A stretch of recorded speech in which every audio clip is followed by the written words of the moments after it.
السلام علیکم ویورز، آپ دیکھ رہے ہیں میرا آفیشیل یوٹیوب چینل. میں ہوں جشمین جمال اور آج کا دن تو میرا خیال ہے کہ ایک کے بعد دوسرا فیصلہ، اس کے بعد تیسرا فیصلہ اور پھر جو سزاؤں کا سلسلہ تھا. 107 لوگ ایک مقدمے میں ان کو سزا ہوئی، پھر 28 لوگوں کو ایک میں اور 60 لوگوں کو ایک مقدمے میں سزا ہوئی. سزائیں کن بنیادوں پر ہو رہی ہیں؟ ان فیصلوں کے جو بیک گراؤنڈس ہمیں بتائے جا رہے ہیں، جو توجیحات ہمیں بتائی جا رہی ہیں کہ یہ فیصلے کس طرح سے ہو رہے ہیں، ان کے اوپر تو بہت کچھ ایسا ہے جو کہ اگر میں بالکل بیسڈ آن فیکٹس بات کروں اور ان بائس طریقے سے بات کروں، پرو پی ٹی آئی کوئی لینز نہ ہو، سیاستدان بھی نہیں ہوں میں اور وکیل بھی نہیں ہوں میں، لیکن as not as a legal expert اور as a political somebody who is politically biased towards any party، تو میرا خیال ہے کہ ایک انڈیویجول آبزرور آپ کو یہ بتائے گا کہ ان فیصلوں میں بہت کچھ ایسا ہے جو کہ آؤٹ رائٹ مذہب کا فیض ہے. جس طریقے سے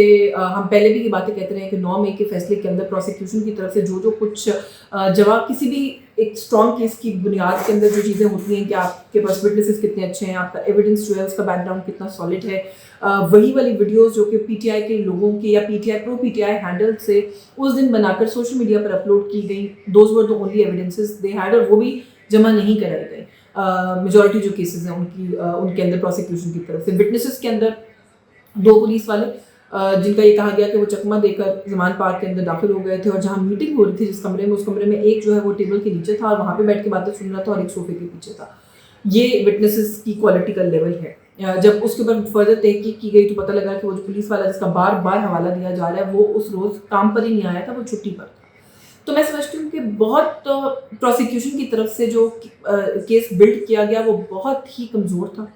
9 مئی کے مختلف مقدمات کے اندر اسی طرح کی کمزوریاں ہم نے دیکھا کہ سامنے آئیں. میں نے کل بھی حوالہ دیا تھا کہ سرگودا کی اینٹی ٹیررسٹ کورٹ کے جج نے تو یہ کہہ دیا تھا کہ فیصلے یہ جو شواہد ہیں، ایویڈنس ہے، وہ کافی نہیں ہے کسی کو بھی اس کے اندر کنوکٹ کرنے کے لیے، تو پھر ان کو گھر بھیج دیا گیا. ایک اور جج صاحب آئے، پھر انہوں نے آ کے جو فیصلہ لکھا اس کے اندر انہوں نے بہت کمال کیا کہ کوئی ایک ایسا 2 شخص طارق اور حمزہ نام کے لوگ تھے جن کے اوپر پرچہ یہ تھا کہ انہوں نے ان کی گاڑی سے جو ہے وہ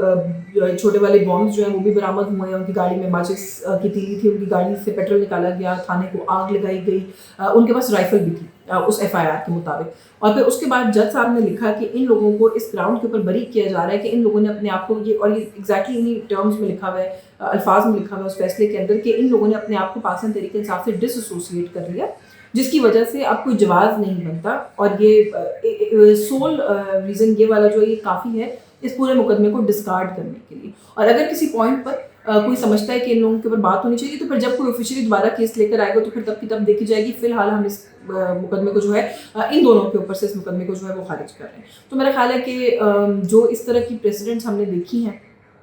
مذاق ہیں.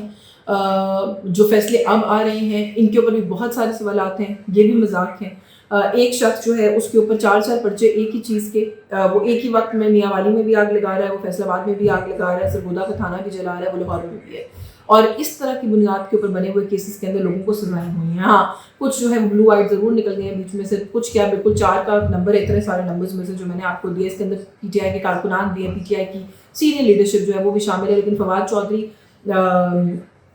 خیال محمد کاسترو،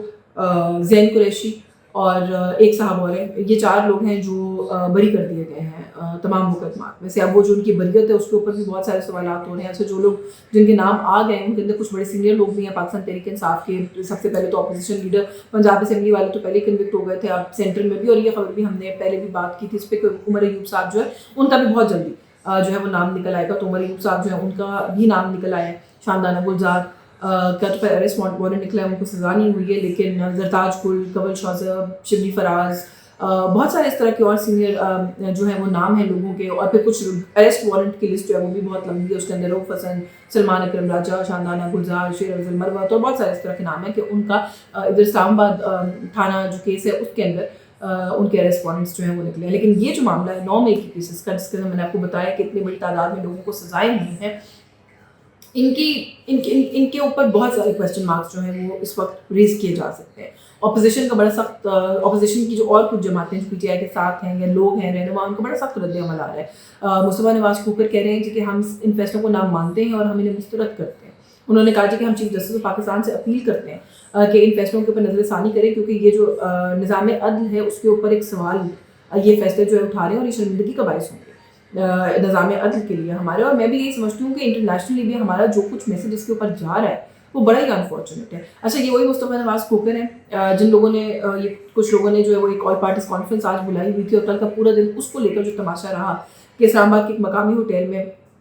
बुकिंग हुई हुई थी, उस बुकिंग को कैंसिल कराने के लिए गवर्नमेंट की तरफ से प्रेशर डाला जाता रहा। तो मेरा ख्याल है कि ये वो चीज़ें भी, मैं कल भी उस पर बात करना चाह रही थी लेकिन कर नहीं सकी, और फिर उसके बाद अभी वो वाली बात पे हम क्या ही बात करते कि ये जो डिसीजंस हैं हमने देखा कि ये इस तरीके से धड़ाधड़ सामने आ गए। अब इस फैसले के आने के फ़ौरन बाद सेनेटर फैसल वाडा कहते हैं कि देखा, मैंने तो पहले बताया था ये तो होगा, और ये जो मैंने आपको कहा मैं बताता हूँ, आप बात ही नहीं मानते, मैंने तो आपको ये बात पहले बता दी थी। फिर उसके बाद उन्होंने कहा कि अब इसके बाद और भी लोग हैं जो कि इस गिरफ्त के अंदर आएंगे, बहुत बड़ी तादाद में आएंगे। पीटीआई की जो नशिस्तें हैं वो असेंबली से कम हो जाएंगी। ये पूरा एक सीक्वेंस में उन्होंने ट्वीट किया। उन्होंने कहा जो मेरा दोस्त है एमिन गंडापुर, उसकी हुकूमत के दिन भी गिने जा चुके हैं, वो बात जो है वो भी अब आप भूल जाएंगे केपीके में, वहाँ पे जो है वो गवर्नमेंट होगी। बाकी उन्होंने कहा कि बहुत सारी और बातें हैं, मुराद सईद को कैसे सेनेटर बनाया, पीटीआई की 8 नशिस्तें हो सकती थी, सेनेट में 5 क्यों हैं, पीटीआई बड़ा खतरनाक मनसूबा बना रही है, उनके पीछे जो बहुत सारे फैक्ट्स हैं। उन्होंने कहा कि मैं भी पाकिस्तान में नहीं हूँ, वापस आके इन सब राजों पर से पर्दा उठाऊंगा। सो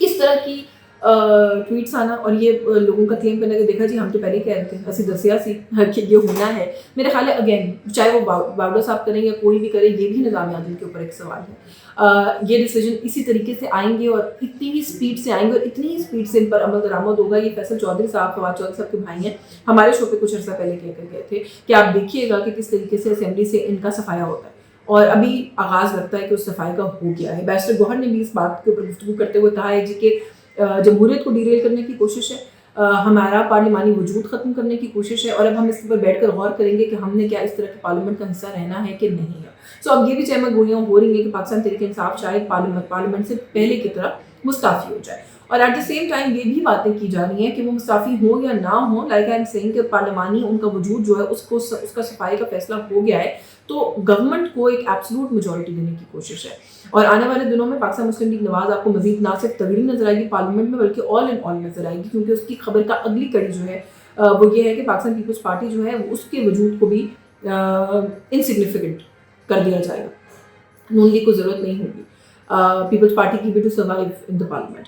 तो एक एब्सोल्यूट मेजॉरिटी वाला सिनारियो जो है वो पाकिस्तान मुस्लिम लीग नवाज के लिए और मियां शहबाज शरीफ साहब की हुकूमत के लिए क्रिएट करके दिया जा रहा है, और ये उस सिलसिले का आगाज़ है। अच्छा, फिर जिस स्पीड से नाअहल कर रहा है इलेक्शन कमीशन ऑफ पाकिस्तान इन लोगों को जिनको सजाएं हो रही हैं, वो भी एक कमाल है, क्योंकि किसी भी मेंबर पार्लियामेंट को डी-सीट करने का, उसके खिलाफ अगर कोई फैसला आ जाए तो पूरा सेट प्रोसीजर है, स्पीकर ने किस तरीके से चीज़ों को मूव करना है, रेफरेंस जाएगा, उसके बाद फैसला होगा, उसका कोई इंतजार नहीं किया जा रहा है। अब मैंने तर्जुमान इमरान खान नियाज़ुल्लाह नियाज़ी साहब से बात की, उनसे पूछा तो उन्होंने कहा जी कि बेशक सिस्टम हमें ना जवाब देना रिस्पॉन्ड कर, लेकिन हम जो तकरार अपनी जारी रखेंगे और हम इन फैसलों के खिलाफ अपील में जाएंगे। सो नाउ अगर ये अपील में जाते हो, मैं लेट्स से कि 10 में से 1 किसी फैसले के हक में अपील का जवाब जो है वो हक में आ जाता है उनके, और ये मामला जो है वो सज़ा ख़त्म कर दी जाती है, तो उस सूरत में क्या सिचुएशन होगी? क्या कभी किसी ने इस पर गौर किया कि आप नाअहल करके उन हल्कों में इलेक्शन ज़िमनी इलेक्शन कॉल कर रहे हैं, तो फिर क्या सिचुएशन क्रिएट होगी? तो मेरा ख्याल है कि एक बहुत अजीब सी सूरत हाल है जो कि पैदा कर दी गई है इस मुल्क के अंदर हर इदारे के ऊपर, उसकी क्रेडिबिलिटी के ऊपर, उसके काम करने के तरीके के ऊपर एक तो सवालिया निशान लग रहे हैं और अदम एतमाद बढ़ता जा रहा है। सो एक इस तरह का सिस्टम जहाँ पे हर चीज़ के ऊपर ही, हर इदारे के निज़ाम के ऊपर वो कैसे चलता है उसके ऊपर सवाल उठने लग जाए, तो वे किस तरह से सिस्टम चलते हैं, किस तरह से मुल्क चलते हैं और ये मामला कैसे आगे चलते हैं, ये बहुत मेरा ख्याल है कि इस वक्त बैठ कर सोचने की ज़रूरत है। और जो बात हम हमेशा करते हैं कि सियासतदान जो आज अगर किसी चीज़ के कब्रंट फेस कर रहे हैं या उस रगड़े के अंदर आ गए हैं, तो जो लोग बाहर हैं उनको इस बात का एहसास होना चाहिए कि इस मुल्क की सियासत ऐसी है कि कल को आप जो है उस ग्राइंड का हिस्सा हो सकते हैं, अपने आप को उससे महफूज रखें। बाकी बहुत सारी खबरें और भी उधर से आती रहती हैं। एक इंपॉर्टेंट खबर ये आ रही है कि हमाद अजहर साहब के हल्के से एक बहुत ही इंतहाई पावरफुल वजीर जो हैं वो इस वक्त जो हुकूमत में हैं, वो शायद ज़िमनी इलेक्शन में इलेक्शन लड़ते हुए आपको नजर आएंगे। जब वो इलेक्शन लड़ लेंगे तो उसके बाद बहुत सारे मामला जो हैं वो सिनारियोज चेंज हो सकते हैं कि स्पेसिफिकली जब हम एक दो बहुत इंपॉर्टेंट पोजीशंस की बात करते हैं मुल्क के अंदर, तो लेट्स सी कि ये जो हमारी खबर है किस हद तक दुरुस्त साबित होती है, और वो जो वज़ीर हैं वो ऑलरेडी 2 बड़े इंपॉर्टेंट ओहदे एंजॉय कर रहे हैं, तो क्या वो अपनी एक नशिस्त को छोड़कर बड़ी इंपॉर्टेंट क्या वो ये इलेक्शन कंटेस्ट करेंगे, और अगर करेंगे और फिर वहाँ से वो जीतेंगे ऑफकोर्स, तो वो एक बड़ी सूरत हाल दिलचस्प होगी मैं समझती हूँ। आज के इस ब्लॉग से बस यही कुछ, मुझे इजाज़त दीजिए, अल्लाह हाफ़िज़।